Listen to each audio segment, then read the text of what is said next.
Hello everyone, welcome to IPM IAS Academy's Daily News Highlights. Today is 18th August 2024. Let's see what are the important news for today's discussion. And before that, if you have not yet subscribed this channel, please do subscribe the channel so that you will continue to get updates regarding the civil services examination and current affairs. Governor gives not to prosecute Karnataka CM. So what is the news? The news is regarding Karnataka Chief Minister Siddaramaiah facing allegations in the MUDA site allotment scam. So on that particular matter, the governor, citing a Supreme Court ruling, sanctioned prosecution despite Siddaramaiah's denial. Okay, so the governor gives not to prosecute Karnataka Chief Minister Siddaramaiah. So that's a point here. So based on this particular article, what we need to understand is from the constitution only. From the constitution point of view, what are the functions of the governor? Whether governor has that power to give not to prosecute the Karnataka's chief minister or not. So these points you need to understand when you are preparing for this examination. So there is something called as the discretionary power of the governor.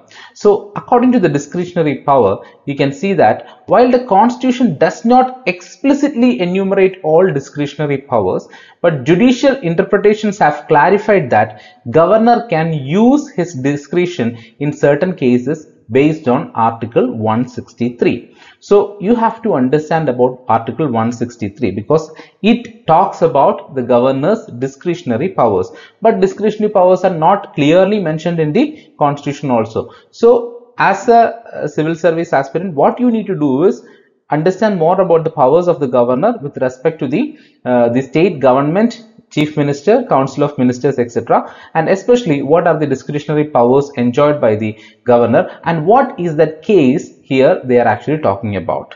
So they are actually mentioning about a Supreme Court ruling. So what is that Supreme Court ruling also? So these are the important points you need to understand from this article, especially related to governor and his functions. So this article is coming in page number 1, General Studies 2, Indian Polity. IMA strike affects patients. Association weighs center's plan for safety of doctors.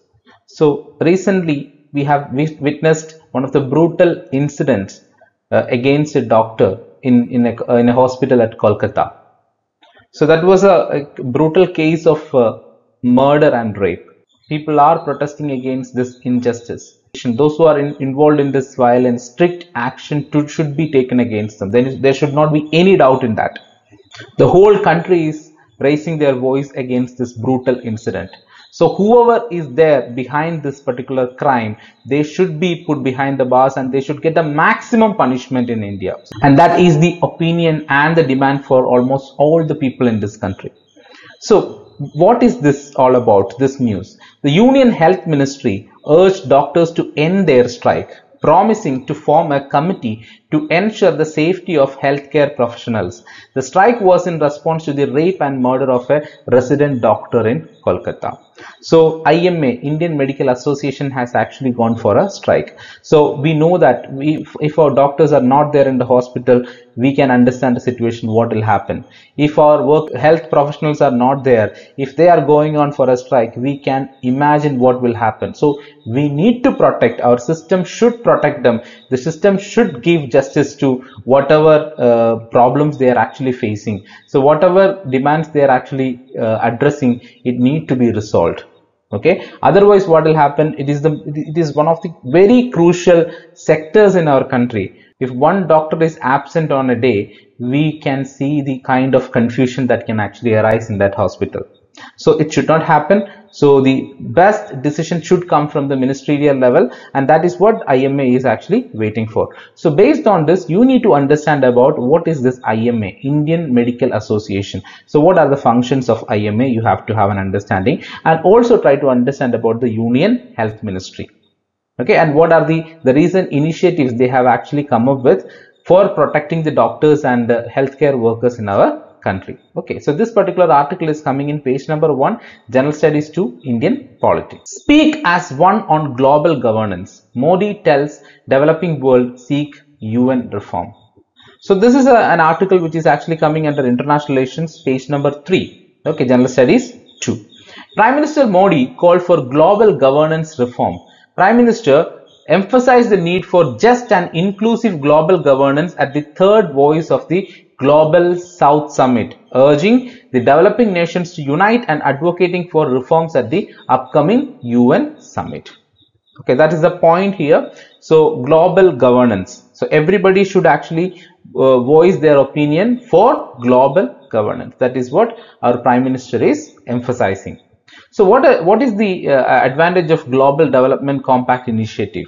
Modi announced India's $3.5 million contribution to a new Global Development Compact focusing on trade, capacity building, technology sharing and trade negotiation training for developing countries, aligning with India's vision for empowering the Global South. So based on this article, what we need to understand is, here they are clearly mentioning about one region, that is Global South. So what do you mean by Global South?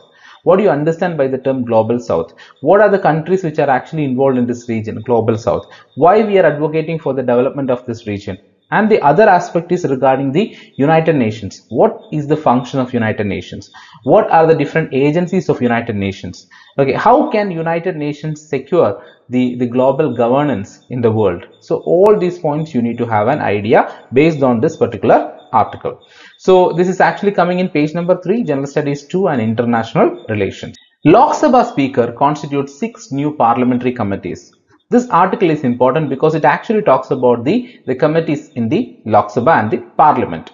So here our Lok Sabha Speaker Om Birla constituted 6 new parliamentary committees, which includes Public Accounts Committee, which includes the Estimates Committee, which includes the Public Undertakings Committee, etc. So based on this particular news, what you need to understand is, what are the important committees coming under this? 6 new committees. What are those committees? And who all are the members of these committees? Okay, so whether they are actually taking members from both the Rajya Sabha and Lok Sabha or not, you have to have an idea. And you should also understand about what is a standing committee and what is an ad hoc committee. Okay, so there are standing committees and there are ad hoc committees in the parliament. So what is this? What is the function of a standing committee? Why it is actually called as a standing committee? So these points you need to have a clear idea. Then what is the relevance of committee? Why do we need committee? We already have members who are sitting in the parliament to take decisions, right? Then why do we need a committee? That is also important. So based on this article, please try to understand these details because it is very important from the perspective of Indian polity. So this is coming in page number 5, General Studies 2, Indian polity. Subclinical TB is the reason for slow drop in TB incidents. So tuberculosis is one of the major health crises that we are actually facing. For many years, we are struggling to counter this particular spread, the tuberculosis spread. And now there is a new important aspect, that is the subclinical TB. So what do you mean by this subclinical TB? Subclinical tuberculosis, which often lacks typical symptoms like cough, and has been found in 42.6% of cases in India's national TB survey and 39% in Tamil Nadu, hindering progress in reducing TB incidence. So this is the problem with this subclinical TB, because they do not have the typical symptoms like cough. So whenever we talk about the tuberculosis, the first symptom that comes to our mind is the cough, right? So that is not there. That typical symptom of cough is not there in this subclinical TB. That is why we won't be able to diagnose it. Okay, so that's the problem that we are actually facing. And challenges in detection and treatment. The screening for subclinical TB in seemingly healthy individuals requires new strategies, such as mobile X-ray units. Ensuring treatment compliance is challenging, especially for those without noticeable symptoms, necessitating extensive counseling and follow-up. Okay, so that is the thing. It will be very difficult for the health department to find the subclinical TB because they do not show the typical symptoms. So they are also mentioning about the AI in TB screening, that is artificial intelligence involvement in TB screening. AI based chest X-rays show promise in enhancing the TB detection, with 2 companies already approved by ICMR for their algorithms. Widespread implementation could improve early diagnosis and help address the subclinical tuberculosis burden. So please try to understand about what is this TB. Okay, what are the challenges it is actually facing? Okay, what is the treatment for TB? Okay, then what is this subclinical TB? And if there is no symptoms, how do we tackle this problem? How do we tackle the spread of this problem? If unaddressed, it will create a lot of chaos in the health care sector. So please try to have an idea about the subclinical TB, and this particular article is coming in page number 10, General Studies 2, and it's a part of the healthcare. India needs to lift job growth via reforms. IMF's Gopinath. Okay, so IMF's Geeta Gopinath emphasizes India's need for education system reforms, improved institutions, and land and labor market reforms to boost job growth and become a developed country. Women's labor force participation and safety is also very crucial in this. So here Ms. Geeta Gopinath is actually emphasizing on the need for education system reforms. Then Gopinath highlights that India's employment growth has lagged behind GDP growth, urging the creation of 60 to 148 million additional jobs by 2030. She advocates for labor reforms that incentivize hiring and improve workforce skill level. So there is an urgent need for improving the job creation in our country. So then only we will be able to tackle some of our economic issues in the country also. And India must reduce import tariff, because when you are actually reducing import tariff, more companies will come here for business, and that will also lead to more job creation in the country. Then with automation and AI transforming job markets, India needs policies supporting reskilling and social security nets. Gopinath suggests programs like Singapore's lifelong learning grants to ensure workforce adaptability to new technology. So we are living in an era of artificial intelligence, so the laborers should be able to cope up with the new technologies that are actually arising in various fields. So all those points are actually addressed in this article. So based on this article, you need to have an idea about what is the status of our employment generation in the country, why unemployment is a crisis in our country, and what are the important policies which are adopted in our budget, the recent budget, for improving the employment in our country, or for addressing the problem of unemployment in our country.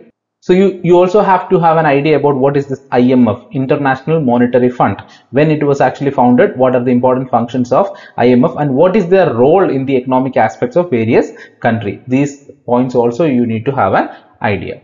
So this particular article is coming in page number 11, General Studies 3, and it's a part of Indian economy.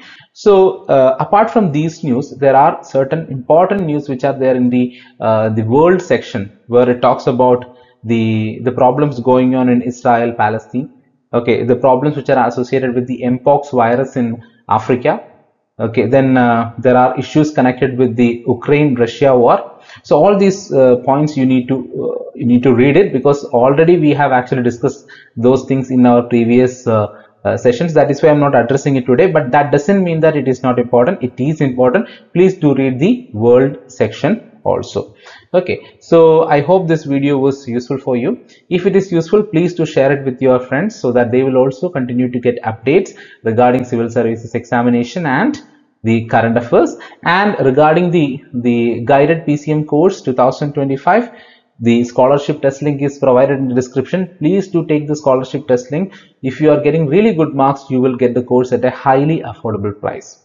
So thank you so much.